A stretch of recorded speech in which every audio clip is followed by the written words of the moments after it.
नमस्कार, मैं गुलशन सोनी और आप देखना शुरू कर चुके हैं भादरा लाइव न्यूज़। इस वक्त मैं भादरा में मौजूद हूं और आपको बताना चाहूँगा कि पूरे प्रदेश में एक तरीके से मशहूर प्रकरण गांधी प्रकरण जो कि 12 जुलाई को हुआ था और उसके बाद से लगातार इस मामले के अंदर नए नए मोड़ आते गए और मोड़ आने के साथ साथ ये मामला जो है वो एक अलग दिशा में चल पड़ा। इसी बीच ज़िले में कई दिनों तक नेट बंद रहा था, गांधी बड़ी गाँव में कर्फ्यू रहा था, लाठीचार्ज भी किया गया था और अब इस मामले में नया मोड़ आया है और नया मोड़ हम आपको बताना चाहेंगे कि इस मामले में पुलिस द्वारा एफआईआर पेश की गई है। हमारे साथ इस वक्त वरिष्ठ अधिवक्ता अदरीस अली जी मौजूद है, जिनसे हम इस पूरे मामले में बात करेंगे और इस पूरे प्रकरण के बारे में जानेंगे। हालांकि इन्होंने 9 तारीख को एक बड़े जलसे का भी ऐलान किया था, हालांकि अब वो टालकर आगे कर दिया गया। तो पूरे प्रकरण में अदरीस अली जी से हम बातचीत करेंगे। अदरीस जी, सबसे पहले आपका स्वागत है।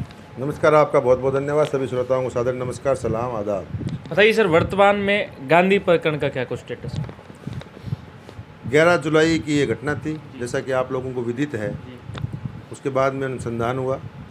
अनुसंधान के बाद में इसमें एसआईटी की टीम गठित हुई। एसआईटी की टीम के बाद में दूसरी एसआईटी की टीम के साथ सदस्य लगाए गए। वो एक टीम अलग गठित हुई।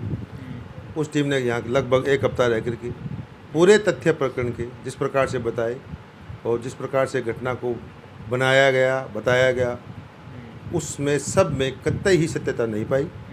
और उन्होंने ये कहा कि नहीं है, यह मुकदमा जो है झूठा है और एफआईआर अदम पता वकू अदम वकू, हमारे यहाँ जो होता है कोर्ट की लैंग्वेज है, एफआईआर अदम वकू झूठ मानते हुए जो मुलजिमान दबाव के कारण गिरफ्तार हुए थे 6, उनकी 169 की रिहाई के लिए कल जो है न्यायालय एमजेएम साहब भादरा के यहाँ उन्होंने प्रार्थना पत्र पेश किया और अब उनकी रिहाई के लिए प्रार्थना पत्र पर बहस हो चुकी है और न्यायालय का निर्णय आना है। रिहाई की प्रक्रिया किस प्रकार से होगी, इसका इंतजार किया जा रहा है। मैं आप सभी लोगों से इस चैनल के माध्यम से, खासतौर से मीडिया कर्मियों से, कि आप लोगों का इस पूरे प्रकरण में पिछले 2 महीने 7 दिन हो गए बड़ा अच्छा योगदान रहा। खासतौर से गुलशन जी आपका, कि आप लोगों ने भादरा में अमन, चैन और भाईचारा और मीडिया कर्मी होने का, प्रेस के की जो एक भूमिका रहती है वो आप लोगों ने निभाई।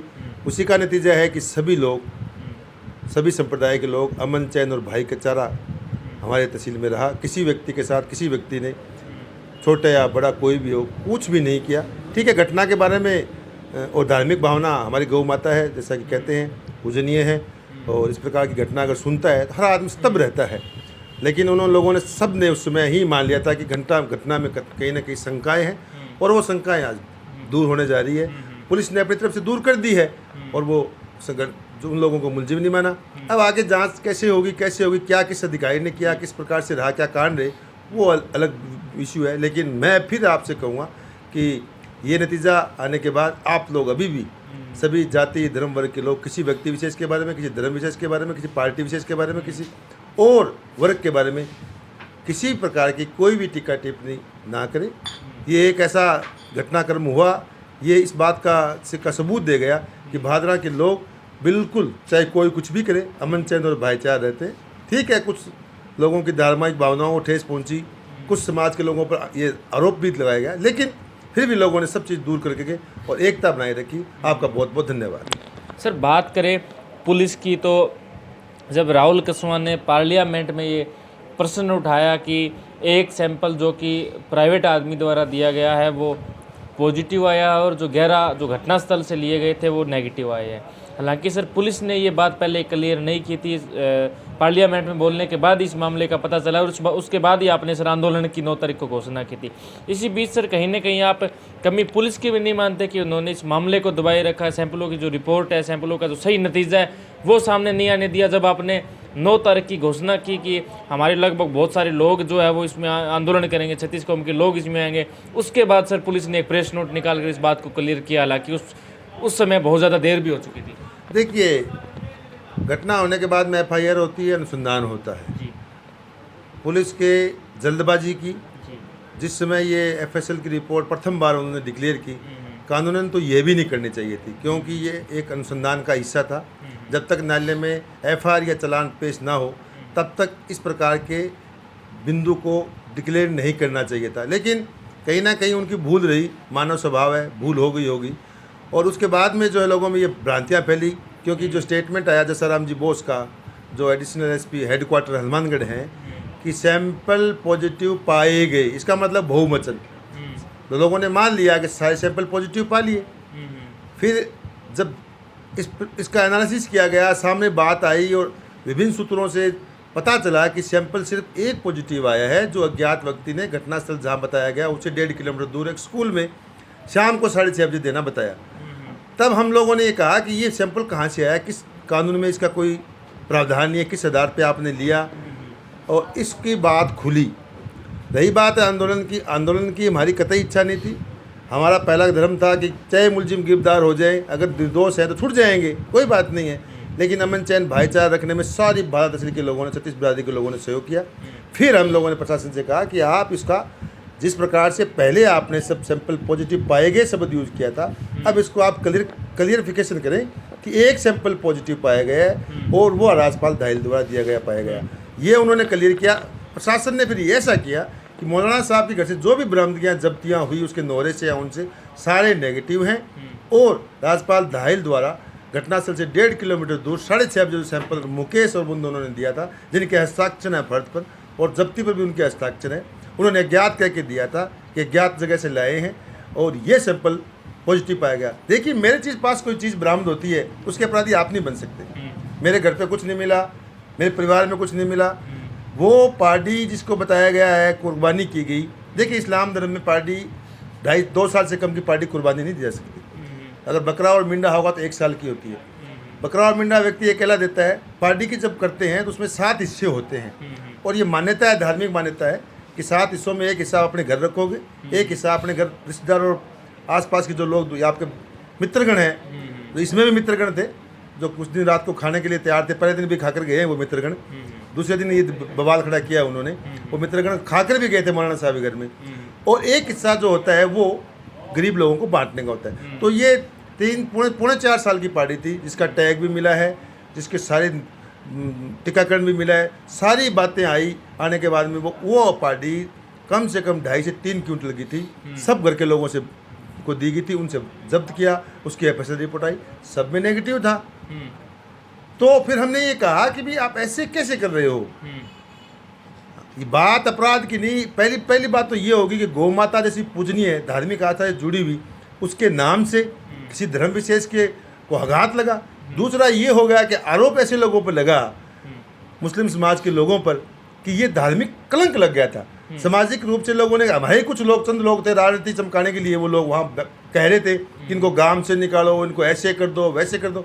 मैंने अपने स्पष्ट शब्दों में पहले भी कहा था कि प्रशासन से भी मैंने कहा था, अगर मुस्लिम समाज का कोई व्यक्ति गौकशी में निकल जाए, 1 साल तक सारे मुस्लिम समाज के लोग हम गौशाला को जो है गोद लेंगे। पहले भी हमारे भामा साजिद दाऊद गौकशी ने ऐसा किया है, हम लोगों ने, हमारे समाज के सभी लोगों ने गौशाला में दान दिया है। अगर नहीं निकलता है तो भी हमारे भाई हैं, उनको बैठ करके समझाएंगे।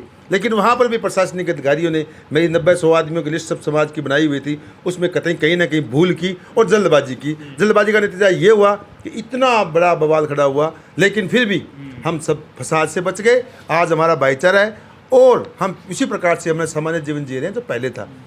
अब आंदोलन, फिर हमने कहा कि अगर आप ऐसे नहीं करते हो तो इसके लिए आप फिर हमें इकट्ठा होना पड़ेगा।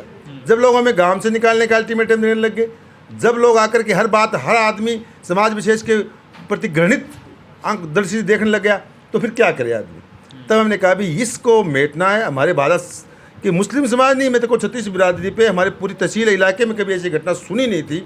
सबको इसका दुख पहुंचा कि ऐसी घटना के बारे में लोग राजनीति कर गए। मैं राजनीतिक लोगों से कहता हूं कि आप राजनीति ना करें, लेकिन जो जिस पार्टी से राजनीति कर रहा है उस पार्टी के सांसद राहुल कसवान जी ने हिंदुस्तान की सबसे बड़ी पंचायत में ये कहा कि 11 सैंपल जो मौलाना साहब के घर मिले थे वो नेगेटिव हैं और 1 सैंपल जो राजपाल दाहिल ने दिया वो पॉजिटिव है। उस समय भी उनको समझ जाना चाहिए था, लेकिन वो फिर भी नहीं समझे, क्योंकि उनका येन केन प्रकेन चुनाव नज़दीक आने वाले हैं, उनको एमएलए बनना है। हमें तो एमएलए बनना नहीं, लेकिन इतना ज़रूर है कि हमारा अलग मत नहीं है, लेकिन हम उस समाज से हैं, किसान परिवार से हैं कि दलित, मजदूर, किसान, अल्पसंख्यक सारा एक होगा, छोटा व्यापारी, हम एमएलए बना सकते हैं, बन नहीं सकते। लेकिन उन्होंने इस बात पे गौर न किया और सिर्फ दंगा भड़काने को, इसकी नतीजा ये हुआ कि उन्होंने टकराव और पथराव किया। प्रशासन को मजबूरी में कुछ लोगों पर कार्रवाई करनी पड़ी। इसमें कई लोग बेचारे ऐसे भी आ गए जो इनोसेंट थे, तो मैं तो उनसे कहता हूँ कि उनसे पूछिए आप, हम लोगों को क्यों ख़राब किया आप लोगों ने? जब पता था घटना झूठी है तो ऐसा क्यों किया आप लोगों ने? सर पूरे मामले में एक तरीके से मान सकते हैं प्रशासन ने सर प्रश्न चिन्ह खड़ा किया। अगर दोनों पक्षों की बात करें, या तो सर हो सकता है कि प्रशासन को सही मौके पर समझ में आया हो, क्योंकि हिंदू पक्ष की बात करें तो पहले एफआईआर नहीं की गई और 7 दिनों तक एफआईआर नहीं हुई और 751 में मुलजिमों को सर पाबंद कर दिया गया। दूसरी बात करें कि उन्होंने प्राइवेट आदमी से सैंपल ले लिया, हालांकि ऐसा कानून में कहीं नहीं है कि आप प्राइवेट सैंपल कहीं से अगर कोई आपको ला कर दे तो ले सकते हैं। ऐसे में सर मुस्लिम पक्ष भी एक तरीके से नाराज़ हो गया। ऊपर से सर फिर ऊपर से प्रशासन ने भी ये प्रेस नोट जारी कर दिया कि वो तो पढ़ा था, तो हिंदू पक्ष भी एक तरीके से नाराज़ हुआ। उसके बाद सर रिपोर्ट क्लियर नहीं की गई कि कौन से पॉजिटिव थे कौन से नेगेटिव थे, किसने ला कर दिया। ये बात आपके आंदोलन के बाद पुलिस ने या प्रशासन ने क्लियर की। ऐसे में सर आपको नहीं लगता कि पूरे मामला अगर बिगड़ा है, कई मामले में कई दिक्कतें आई है, तो कहीं ना कहीं प्रश्न चिन्ह वो प्रशासन पर उठता है? देखिए, यही तो दुर्भाग्य है इस देश में। धर्म पे चलने को लिए लोग तैयार नहीं हैं। धर्म की बात पर धार्मिक उन्माद करने के लिए हम जैसे लोग तैयार हो जाते हैं। अगर हम धर्म को मानेंगे, गीता और कुरान और रामायण और ग्रंथ को मानेंगे, आप देखिए उनमें सभी गुरुओं ने, चाहे आप नबी करीम सल्लल्लाहु अलैहि वसल्लम हो, चाहे गुरु गोविंद सिंह जी हो, चाहे विवेकानंद जी हो या भगवान राम हो, जितने लोग हुए हैं सभी लोगों ने, स्वामी केशवानंद जी महाराज हो, जितने धर्म गुरु हुए हैं, गुरु गोगा जी हमारे यहाँ आए हैं, गुरु गोरखनाथ जी हैं, नौकजा पीर भी यहाँ हैं, सब ने संदेश, यहाँ कोई वो बिजनेस करने या राजनीति करने के लिए नहीं आया इस दुनिया में। उन्होंने संदेश दिया कि सभी धर्म के लोग सम्मान हैं, सबका सम्मान करो, अच्छा बोलो, अच्छी तरह चलो, सब चीज़ें की थी, तभी तो ये आया। जब जब दुनिया में बुराइयां बढ़ी, रावण बहुत शक्तिशाली था, लेकिन भगवान राम ने उसको सच्चाई के रास्ते पर चल करके भगवान राम ने उसको पराजित किया, उसकी लंका का दहन हुआ, ये उसका घमंड चूर किया, सच्चाई पे तो हुआ ना। तो कुछ लोग घमंड कर लेते हैं, घमंड किसी को नहीं करना चाहिए, घमंड रावण का भी नहीं रहा। रही बात प्रशासन की, प्रशासन के हाथ पांव फूल गए। किसी पक्ष ने, हम लोगों ने तो नहीं कहा, भादरा किसी नागरिक ने नहीं कहा कि आप इसको ये पहले ये बाइट जारी करोगे, ये बकरा है या पाडा है। वो लोग जहाँ मौजूद थे, जो एनिमल हस्बेंड्री कह दो या पशुपालन विभाग के जो 3 डॉक्टरों की टीम थी, डॉक्टर कौशिक, बेरड और मुकद्दर, उन्होंने कहा कि प्रथम दृष्टया कि ये बकरे और पाडे का मीट है, प्रशासन ने जारी कर दिया। उसके बाद में शाम को सैंपल ले लिया, तब भी उन्होंने कहा था कि ये सैंपल जो आप ले रहे हो ये सैंपल गड़बड़ है, ये गड़बड़ है। लेकिन प्रशासन जो है इतना मजबूर हो गया, सड़क जाम कर ली, वहाँ प्रशासन दबाव में आया और वहीं से ये मामला ख़राब हुआ। दबाव इतना बढ़ गया था कि प्रशासन ने बिना सोचे समझे आनंद फानंद में वो रिपोर्ट पॉजिटिव पाए गए शब्द कह दिया, फिर भी नहीं होता। तो जब एक बार गाड़ी को आपसे बहक जाती है या यूँ कहिए कि इधर उधर निकल जाती है, तो रोड पे आने में टाइम लगता है। अब जब सारी बातें हुई, सब लोगों से पूछा गया, सर्वधर्म के लोगों से पूछा गया, गांव के लोगों से पूछा गया, सारी साइंटिफिक इलेक्ट्रॉनिक साक्ष्य ली गई, तो पता चला कि ये बात कतई झूठी है और पुलिस ने एफआईआर अदम वकू झूठ में मानते हुए 169 की रिहाई मांगी। मैं प्रशासनिक अधिकारियों से अभी भी कहता हूँ कि आप लोग ऐसे अति संवेदनशील मामले में आप जहाँ कहीं पदस्थापित रहे, आप यहाँ से चले जाएंगे, लेकिन हमारा ये जो सामाजिक ताना बाना है, ये सामाजिक ताना बाना जो इंसानियत का है, एक दूसरे के घर हम जाते आते हैं, वो खराब मत करें। हमेशा अब प्रशासन को अकल आ गई, वो कहीं भी दूसरी जगह भी नौकरी करेंगे ना तो सोचेंगे कि भी वास्तव में ऐसे नहीं करना चाहिए, जल्दबाजी में और दबाव में किया गया था। अब प्रशासन ने जब अमन चैन और भाईचारा हम लोगों ने रखा, तो प्रशासन को विश्वास हुआ कि भारत के लोग सच्चाई चाहते हैं, प्रशासन ने सच्चाई उगल दी। प्रशासन की गाड़ी तो सर आपकी 9 तारीख के जलसे के बाद मेरे हिसाब से लाइन पे आई है, और ऐसे में सर भादरा की जनता, या अगर प्रशासन की गाड़ी के हिसाब से भादरा की जनता नहीं चलती, अगर थोड़ी भी गाड़ी अगर उनकी कहीं ब्रेक लग जाता तो पूरी भादरा जल जाती। सर आपको भी पता है और हम लोगों को भी पता है। हालांकि पूरा संयम बनाने का प्रयास किया गया। और अगर अब एफआईआर की बात करें सर, अदम वक्कू जो आप नाम ले रहे हैं, ऐसे में सर अब जो विपक्ष है, जो मतलब विपक्ष आपके जो सामने के वकील है, उन्होंने भी सर हो सकता है ये दावा किया है कि एफआईआर पेश करने से पहले सामने के वकील को भी नहीं बताया गया, जो मुकदमा करने वाले थे, जो विटनेस थे, उनको भी सर एक तरीके से इतला नहीं किए गए इस एफआईआर के बारे में। तो सर ऐसे में आप क्या मानते हैं, क्या आपके 25 तारीख के जलसे के लिए सर पुलिस दबाव में अगर पुलिस ने ऐसा कुछ किया? नहीं, 25 तारीख का जलसा तो हमारा इसलिए था कि प्रशासन ने समय मांगा था, समय देना चाहिए, बात करने से बात बनती है, बातों ही बातों में बात निकलती है। बात करने का तरीका बढ़िया था, हमारा भी अच्छा था, उनका भी अच्छा था। तो और जब उन्होंने माना कि हमें समय दीजिए, हम सच्चाई की तरफ बढ़ रहे हैं, तो हमारा धर्म बनता है सच्चाई की तरफ बढ़ रहे हैं। आप किसी पे दबाव नहीं दे सकते। हमारा क्या दबाव है? हमारा तो कोई भी दबाव नहीं था। अगर हमारा दबाव होता तो प्रशासन पहले भी ऐसे डिक्लेयर नहीं करता। दबाव ही तो नहीं था। प्रशासन ने जनप्रतिनिधियों को भी इसमें विश्वास में नहीं लिया। ऐसे मामलों में जनप्रतिनिधियों को विश्वास में लेना चाहिए था। अब 11 तारीख की घटना की 17 तारीख को रिपोर्ट करवाते हैं वो। कोई भी व्यक्ति 11 तारीख को और 11 तारीख के बीच में किसी भी पुलिस अधिकारी के पास नहीं गया एफआईआर दर्ज करवाने के लिए। ये आवश्यक है। जब इतना संगीन अपराध हो गया, वो जाए या ना जाए जरूरत नहीं थी, पुलिस खुद भी कर सकती थी। लेकिन किसी ने, जहाँ तक मुझे जानकारी है, किसी ने कहा, उस समय सब ने मान लिया था कि ये बात गलतफहमी में होगी। यूँ मानिए, सूचना सर पुलिस को थी, तभी उनको पकड़ के लेके गई है। सुनिए, पुलिस पकड़ के लेगी, पुलिस उन लोगों को पकड़ के लेगी, तब इसलिए नहीं लेगी पुलिस उनको पकड़ के। जब लोग इकट्ठे हो गए तो पुलिस ने देखा कि लोग इकट्ठे हो रहे हैं, इन पे आरोप लगाया, कल को कोई घटना ना घट जाए। फौरी कार्रवाई होती है 151 की। किसी को बड़े अपराध को रोकने के लिए फौरी कार्रवाई की थी। अगर वो उस अपराधी होते, पुलिस को लगते उस समय, तो पुलिस छोड़ते भी नहीं उनको। पुलिस मुकदमा खुद भी दर्ज कर सकती थी। कानून में यही प्रावधान है, जरूरत नहीं किसी की। उन आंदोलनकारियों ने भी किसी ने एफआईआर दर्ज करने की कोशिश नहीं की, ने दरखास्त पेश की। अब चंपा देवी ने घटना देखना बताया जैसा कि है, चंपा देवी ने एफआईआर करवाई नहीं। वो तो कोई और आत्माराम जी, वो दूसरे लोग, राजपाल, वो करवा रहे हैं। तो चंपा देवी जी ने घटना देखी है, चंपा देवी से एफआईआर क्यों नहीं करवाई गई? उसके बाद में चंपा देवी ने बाइट दी है कि इस प्रकार से तलवार से काटा और गर्दन अलग गिरी, ऐसे गिरी। ये मुस्लिम समाज में नहीं होता, हलाल होता है। ये कतई उस समय सही शक की सुई घूम गई कि ये गड़बड़ यहाँ है। जो मांस वो ने जब्त किया था, वो मांस रेशे थे जो क्रोतिया दराती से कटा हुआ था।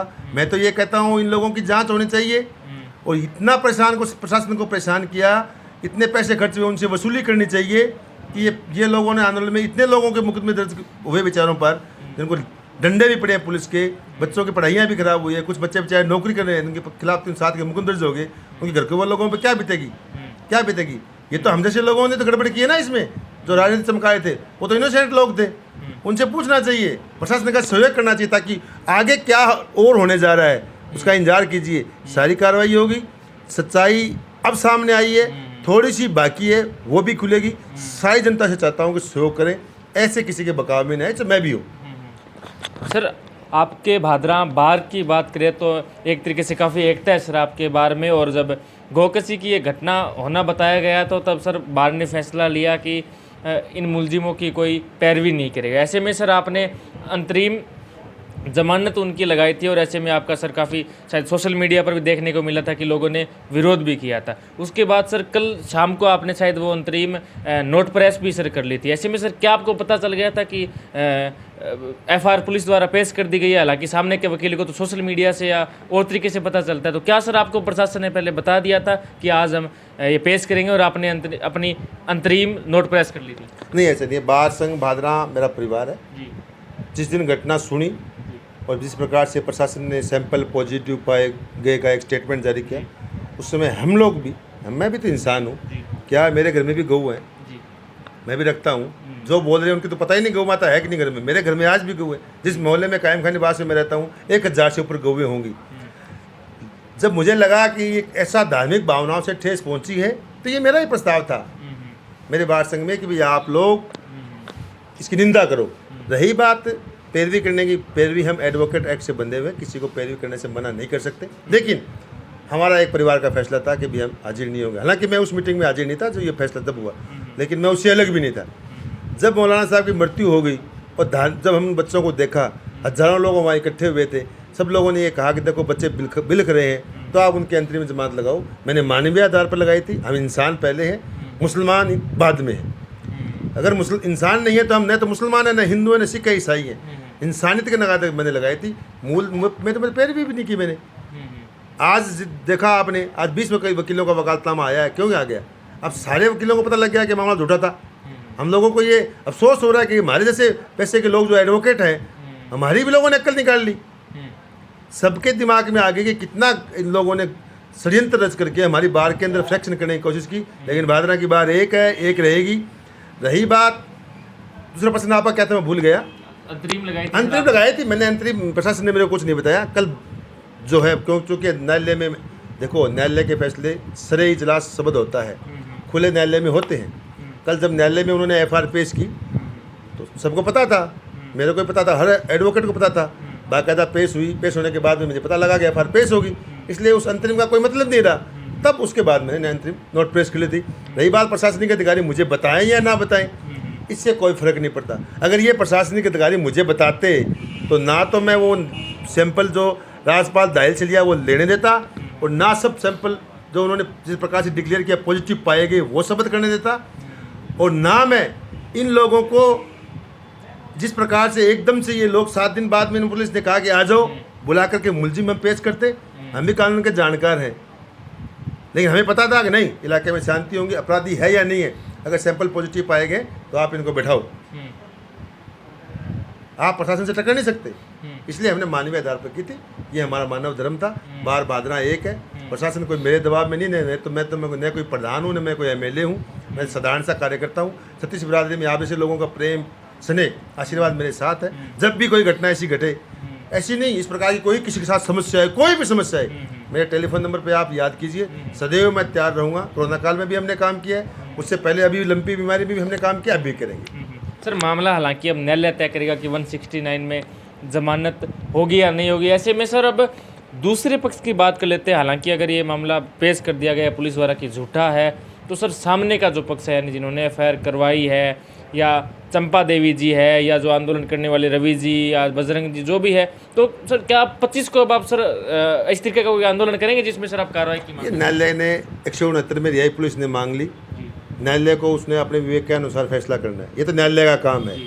169 मैं बोलूँगा तो भी आपके समझ में नहीं आएगा 169 क्या बोलती है।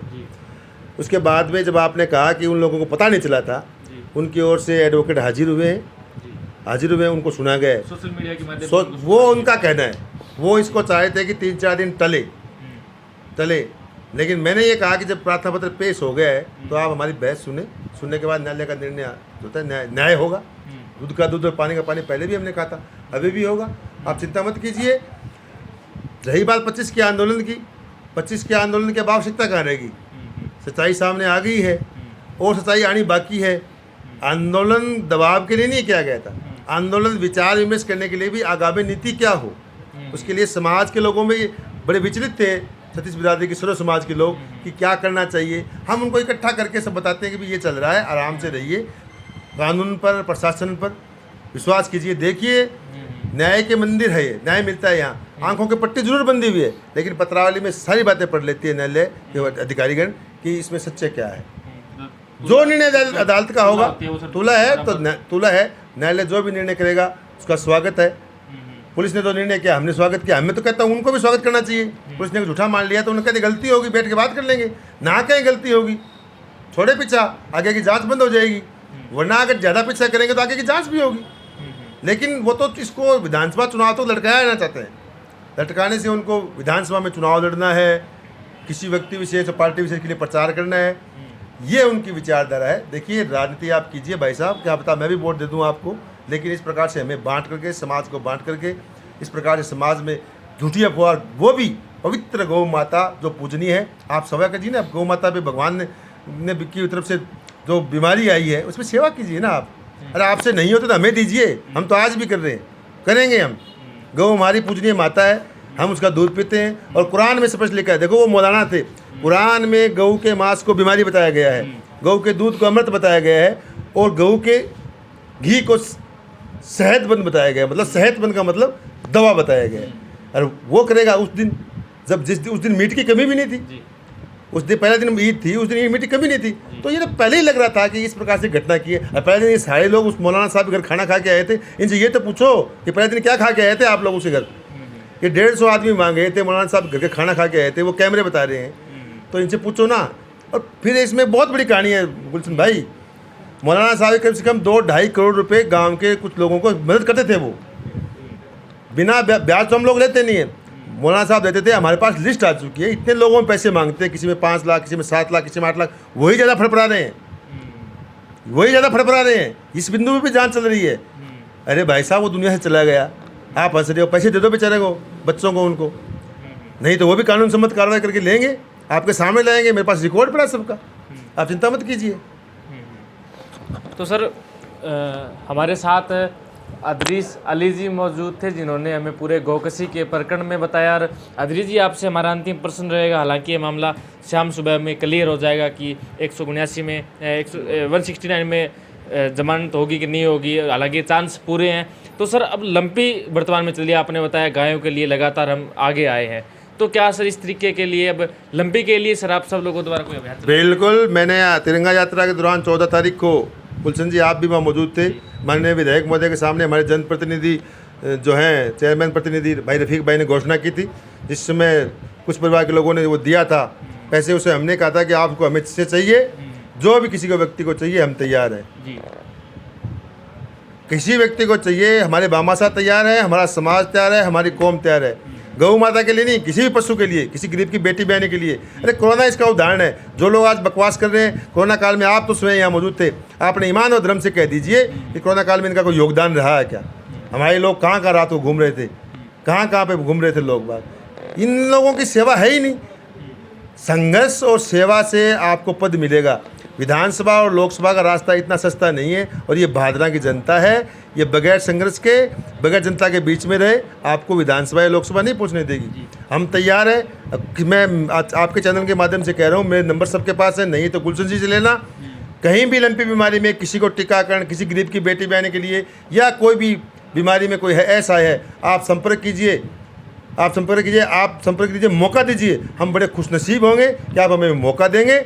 नौर और भादरा की जो संघर्ष समिति बनी है, जो हम लोगों ने एक एकता की है, सभी सर्व समाज ने, वो हर जगह आपको तैयार मिलेगी, तो आप कभी भी याद करना। हमारे साथ अदरीस अली जी मौजूद थे, जिन्होंने बताया कि गौकसी के पूरे प्रकरण में इन्होंने पूरा मामला बता दिया कि क्या मामला था, किन लोगों ने आंदोलन किए, और अब हालांकि 169 की रिहाई पर अब कोर्ट पर है, जल्द ही फैसला आ जाएगा, और फैसला भादरा लाइव पर आपको देखने को मिलेगा। इस वीडियो को ज़्यादा से ज़्यादा शेयर कीजिएगा, ताकि ज़्यादा से ज़्यादा लोगों तक ये सच पहुँच सके। इसी के साथ में भादरा से गुलशन सोनी।